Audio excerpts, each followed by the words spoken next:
I am authorized and directed by the President of the United States to proclaim the independence of the Philippines as a separate and self-governing nation. Then the Stars and Stripes.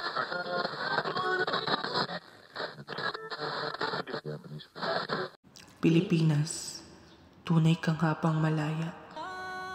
Masasabi nga bang malaya ang mga pamilyang nasasadlak sa kahirapan?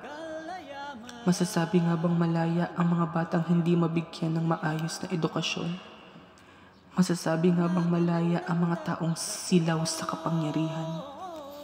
Maaaring ang bansang ito ay malaya mula sa pagkakasakop, ngunit kailan may hindi magiging malaya ang Pilipinas mula sa mga suliranin nito, sapagkat tayo ay nakakulong pa din sa kahirapan at katiwalian.